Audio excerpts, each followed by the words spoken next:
Savvy Macavoy strutted into the Capone pub, a local bar set up to be a 1920s speakeasy, and sat down at her usual spot at the bar. She slapped the bar with the palm of her hand. "Order up," she snickered. Adam turned around and smiled. "Savvy, it's still early." "Short day," she said. "Make it a tall glass." "Rocks?" "I guess, but only 2 pieces, and fill it up with the good stuff." She crossed her brown corduroy-covered legs and pressed her sandal up against the bar base. "On your tab?" "Nah, today I got paid by one of my clients." She pulled out a wad of cash from her front pocket and pulled out 3 $100 bills. "Used it to pay off last month's tab, and then whatever is left over, I'll drink it off." She put the remaining money back in her pocket. Adam poured her a tall glass of whiskey and added 2 ice cubes and 3 slices of lime. He set it in front of her. "You gonna drink $150 worth of whiskey?" "Now I'll get some food in an hour or so." She smiled, sipping the drink he put in front of her. "Can I get you anything else right now?" "No, I'll be fine." She lightly tugged on a few strands of her hair that were out of place in her pigtail braids of her auburn hair that had a few purple streaks in it. "You should come home with me," Adam grinned. "Adam, you don't want someone messed up as me." She drank down her whiskey, tapped the glass on the bar. He filled it up and added more ice. "Savvy, seriously? I don't date, I don't have sex, I just work and sleep and..." Her voice was stoic and firm. "And drink," he muttered. "I'm over 21. It's allowed," she snapped at him. "If I'm bugging you so much, I can go back to my office." "Maybe I should. An empty office is better than company than you are." "Calm down. Don't get your tie-dye panties in a bunch, Savvy. Harry would kill me if I sent you away. Just take it easy. I'm just surprised you haven't opened an office over there in the corner." He pointed to the booth in the far dim-lit corner of the bar. "You think you're so funny." She sipped the drink. "I don't drink on duty. I'm a professional. I don't come here to be insulted by you." She slowly stood up. "I'm sorry, Savvy. Take it easy. Just relax. I'll have Ted throw in a pizza for you. Pepperoni, sausage, onions, and hot peppers, and add hot sauce on the side. Whatever you want. Just sit down." "I'm sorry, you're right. It's your business." Adam walked away. Savvy rolled her eyes. "Not my type," she thought to herself, when she noticed another man at the end of the bar staring at her. "What?" She glared at him. He shook his head and focused on his drink. When Adam returned to the bar, Savvy noticed that his boss, Harry, followed him. "Tell on me?" she snickered.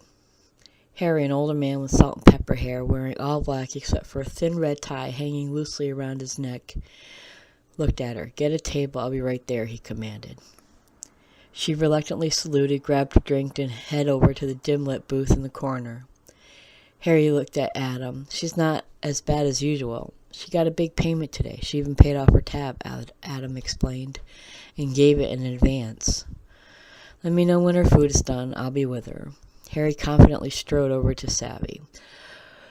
"What's it this time?" "What?" she muttered. "The money. Where'd it come from?" Harry crossed his arms. "If you must know, I got paid from my case." "Which case?"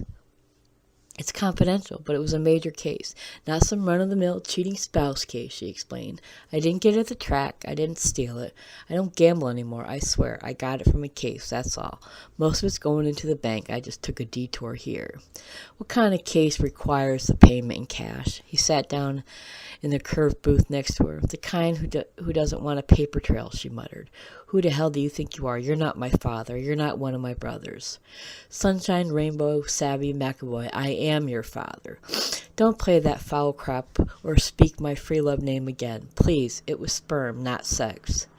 Harry put his hand on her hand and patted it. "Sunshine, I'm sorry. I just promised your mothers that I'd take care of you." "I know, I'm sorry. Harry, I didn't mean to act like a brat, but I am an adult, my own woman. I'm not going back to gambling, I swear." She drank down her drink and waved to Adam behind the bar. "He should just leave the bottle. I paid my tab." "All right, just sit here and drink all you want. Just promise me you'll eat, and when you're ready to go home, let me take you." Harry kissed her cheek. "Yeah, I promise." She nodded and waved him away. Harry stood up and walked toward his office at the far end of the bar. Adam walked over to Savvy and placed a bottle of whiskey on the table. "You sure you don't want to come home with me? I think if Harry knew what you were saying, he'd kill you." "What's with him anyways? He thinks he owns you or something." Adam sat down uninvited. He's my biological father, not that it's any of your business or concern. And if you don't mind, I'd like to drink alone. Adam leaned in. I thought you didn't have a father. Everyone has a father, she muttered, and drank down her whiskey, pouring another glass. I suppose. So, Savvy, tell me your story. Adam, go away. Oh, come on. I'm sorry about coming on to you. You're in here every day. You sit at the bar, usually from 6 to close, but today it was earlier for some reason. We can be friends. Hell, all I do is serve you drinks and food. Well, there is a reason for that, she snickered. And what would that be? You're the foul bartender. Adam, why am I so interesting? You're beautiful, Savvy. You could do more, be more, but yet you sit in this bar every night. I am who I want to be, she grunted. I'm a private investigator, and that takes up most of my life. If you really want to know about me, I'm the straight sheep of the family. Harry is the only family that I'm close to, and that's probably my fault. Straight sheep? He cocked an eyebrow. Yeah, my mothers were lesbians. Harry gave them sperm to create their children. He was their best friend. I have 6 brothers, and they're all gay. Yep, every single one of them. The only thing we have in common is that we all like guys. Now, just because I don't date or go around having sex doesn't mean I'm not straight. You said your mothers were. Yes, they're dead. They both died. You know that airline crash 3 years ago? The one that crashed into the ocean? Yeah, the one from Paris, right? Yes, my mothers were returning to the States from visiting my brother Romeo. Romeo? Yes, Romeo and his husband Jacques live in Paris. They died. That's it. Anything else? No, I'm sorry. Don't be. I'm not always a bitch, but I do sleep sometimes, she laughed. Adam shook his head. Friends? I suppose, she extended her hand, but stop trying to get in my pants or you won't be anything. Did he really call you Sunshine Rainbow, Savvy? Yes, my mother's had this thing about free love and nature names. Harry just wanted to get my attention. However, if you repeat that, I'll shoot you. Understand? Where's your gun? He chuckled as he stood up, pointing at your crotch. She grinned. See, what you need to know about me is that I was trained as a sharpshooter. I didn't quite make it as a cop. I have an issue with authority, so I'm a PI. That's the way I like it. Can I get my pizza now?